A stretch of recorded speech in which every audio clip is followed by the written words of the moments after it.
Growing up, I was a chubby kid. I was the guy that was afraid to take his shirt off at the middle school pool party because I was embarrassed that everybody was gonna see me with my shirt off. So what I would do actually was I waited till everybody was already in the pool or they were in the process of jumping into the pool, because once they were running to jump into the pool, nobody would be looking at me, so I could quickly take my shirt off and then jump in without anybody staring at me. That was my insecurity in my middle school years. Then when I was in my 20s, I actually was losing my hair. I naturally do not have good hair. I've had to get multiple hair transplants. I'm 35 years old. I have an ongoing battle with male pattern baldness. I was insecure about my D in the bedroom growing up. Not even just growing up, even in my mid 20s and late 20s. Like, I naturally am more of a grower, not a shower. And so I was extremely embarrassed by my arguably below average limp D. And I thought a lot of women were gonna be ashamed or like, I don't know what they were gonna think, but that really put me in my head. And so, especially because I had high levels of performance anxiety, because one of the first girls I ever hooked up with, I wasn't able to get hard. And so what ended up happening was I started panic jerking, trying to get myself hard while she's literally crying in my bed. And it was kind of like a traumatizing thing for me. And so, yeah, for about 1 to 2 years in my mid 20s, there was a period in my journey where I couldn't bring a girl home because I was afraid I wasn't gonna get hard. And on top of that, she's just gonna see my soft limp D. So I was insecure about that. And then also, I'm 5'8". I'm not a tall guy. My childhood friend is 6'2", 6'3", and I think my other two friends that I was close with growing up, one was 5'11". I mean, he claimed he was 6 foot, but he's probably 5'11", and then my other friend was like 5'10". So I grew up around people that were like significantly taller than me. I grew up insecure about my D, chubby dude, bald dude. I mean, honestly, guys, like my life, genetically speaking, I am not supposed to be an attractive, successful, confident man with women. And I understand that some of you guys have it worse than me. There's gonna be some guy that's commenting down below saying, well, I'm 5'2" and I'm a bald Indian, right? Or I have a really strong accent, or I have a disability, or I have one leg, or I have a micro penis, or whatever the thing is, right? I'm saying this to let you guys know that nobody out there has it easy. Nobody out there is perfect. Look, are there people that are just naturally tall and they're genetically blessed? Yes. There's quite a bit of them. But understand that we are the masses. We are the guys that didn't have it genetically. But that doesn't mean that your life needs to play out that way. And I wanted to make this video because we all have a story. We all have 1, 2, 3 plus things as to why we can't be good at a certain thing.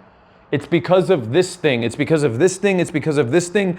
And for those reasons, it's not fair. It's not fair that I'm not like this, or it's not fair that I was born with this. It's not fair that for him it was so easy to do this thing.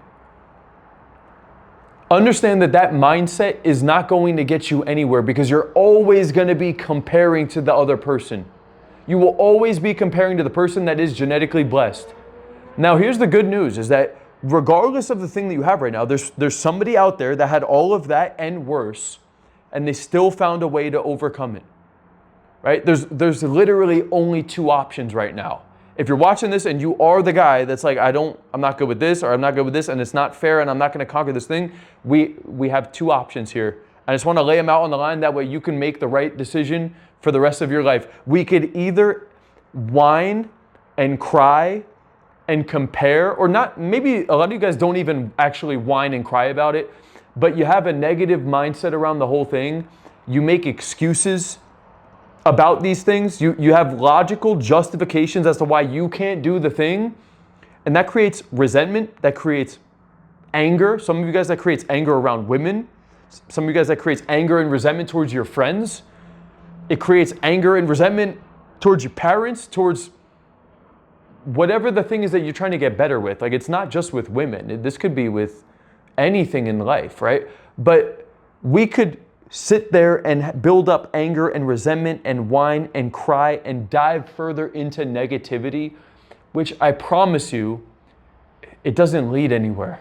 It really doesn't lead anywhere at all. That's option one. We stay in that position, and then really what's going to happen is you're going to hang out with other people who have those same mindsets because you guys click. You have those same mindsets, you have the same viewpoints, you have the same level of negativity, you vibe at a certain low frequency, and so you guys click. And then what you'll also do is you're gonna dive deeper into those things because that's what makes you feel good, it makes you feel better about yourself, pointing the finger, doing the shit. But you're also gonna turn to other substances and other things that are gonna make you feel better about the situation, even though they don't actually change the situation. They will make you feel better temporarily as a means of escaping the reality of it. Now that could be putting other people down massively. There's so many people online that just end up talking shit, spreading negativity, pointing the finger at other people.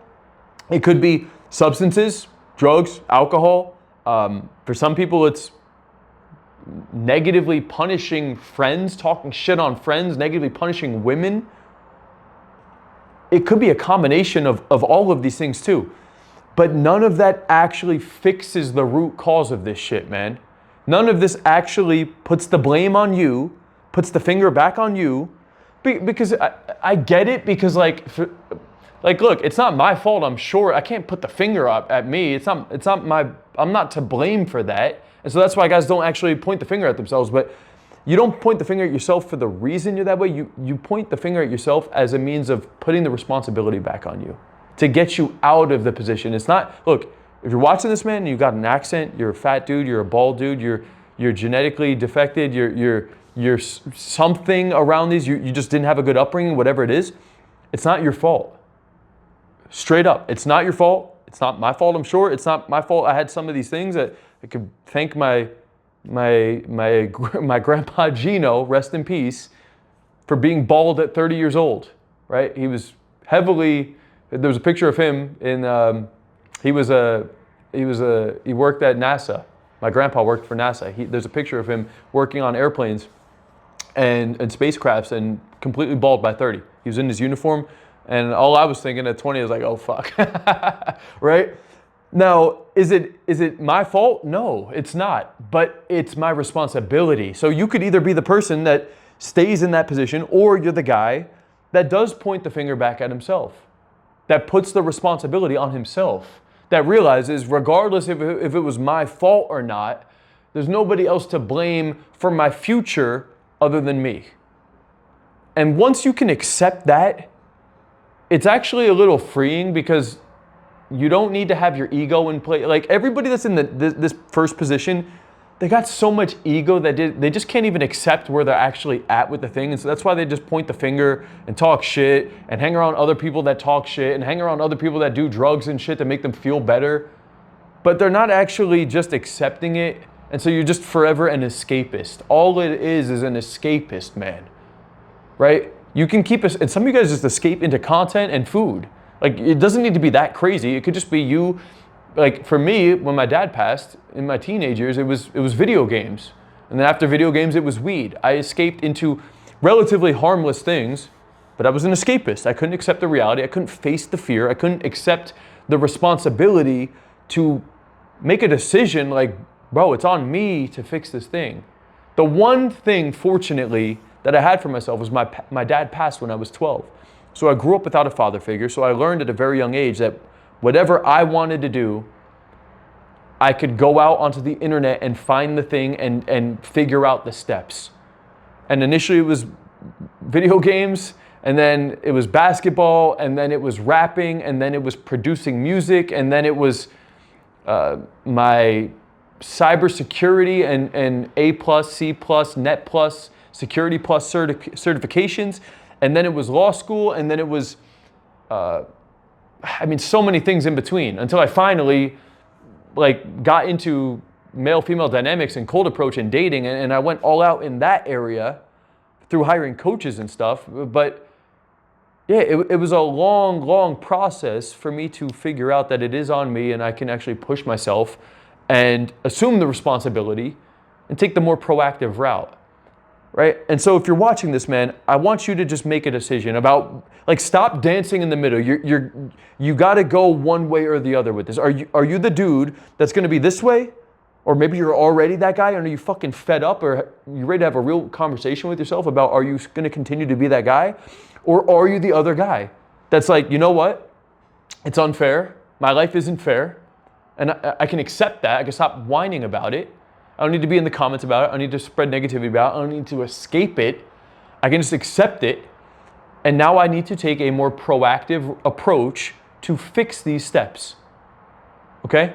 If you're short, you can't really fix that other than spending a ridiculous amount of money on surgery, but you can figure out the other areas of your life that you could still make the most out of to still get a result. To just be mad and pissed off and say that this thing will never be the reason that you have success is bullshit, man.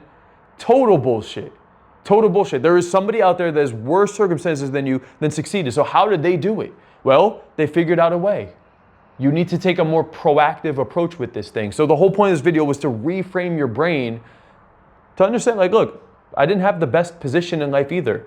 I know for sure I didn't have the worst. There's going to be some guy that's like, well, you didn't have this. I didn't. But you do. And you need to do that now. You need to assume the responsibility that it's on you, and you need to take action on that thing, man. That's all it is. All right? If you want to fast track this process, right? If you want more confidence, you want increased social skills, communication, vibe, charm, flirting. You want more women in your life, self-development, more discipline. You want to max out these pillars of your life to really become top 1% of men. I'd love to help you with that process. You can do it on your own. It is easier when you're surrounded by the right people in the community and the mentors that can teach you that process, okay? If you want to work with me directly, link is down below. That's all for this video, guys. But just be real with yourself about which guy are you, and understanding and accepting that it's your responsibility to take action and fix your future. I'll see you in the next one.